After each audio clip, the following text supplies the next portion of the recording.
Washington, here's a question rarely raised before Donald Trump ran for the White House. If the president ordered a preemptive nuclear strike, could anyone stop him? The answer is no. Not the Congress, not his Secretary of Defense, and by design, not the military officers who would be duty-bound to execute the order. As Bruce Blair, a former nuclear missile launch officer and expert on nuclear command and control, has put it, the protocol for ordering the use of nuclear weapons endows every president with civilization-ending power. Trump, he wrote in a Washington Post column last summer, has unchecked authority to order a preventive nuclear strike against any nation he wants with a single verbal direction to the Pentagon War Room.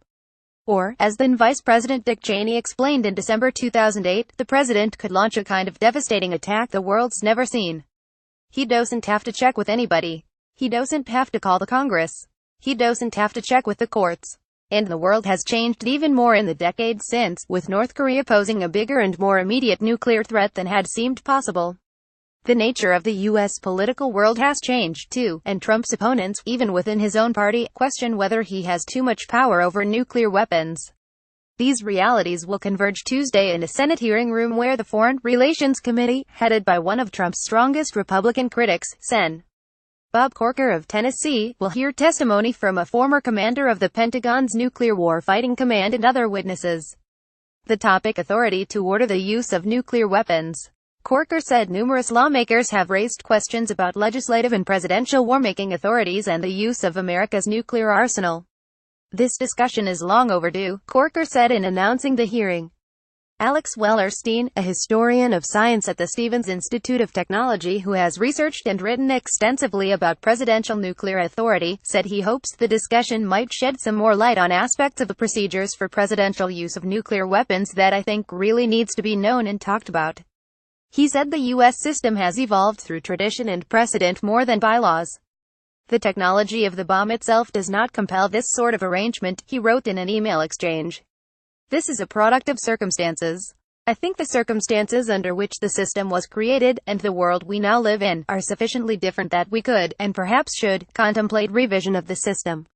Asked about this Monday in an impromptu exchange at the Pentagon, Defense Secretary Jim Mattis was reluctant to describe his role in nuclear strike decision-making. I'm the president's principal advisor on the use of force, he said. Asked whether he was comfortable with the system as it exists, he said, I am, but did not elaborate. Some aspects of presidential nuclear war-making powers are secret and therefore not well understood by the public. The system is built for fast decision-making, not debate. That's because speed is seen as essential in a crisis with a nuclear peer like Russia. Unlike North Korea, Russia has enough nuclear weapons to destroy the U.S. in minutes. Russia's long-range missiles could reach the U.S. in about 30 minutes. Submarine-launched missiles fired from nearer U.S. shores might arrive in half that time. Given that some of the U.S. response time would be taken up by administrative steps, the president would have less than 10 minutes to absorb the information, review his options and make his decision, according to a December 2016 report by nuclear arms specialist Amy Wolf of the Congressional Research Service. A president who decided to launch a nuclear attack, either in retaliation for a nuclear strike or in anticipation of one, would first hold an emergency conference with the Defense Secretary, the Joint Chiefs of Staff Chairman and other advisors. The commander of U.S. Strategic Command, now Air Force Gen. John Hyten, would brief the president on strike options, and the president would make his decision. The president would communicate his decision and transmit his authorization through a device called the nuclear football, a suitcase carried by a military aide. It's equipped with communication tools and a book with prepared war plans.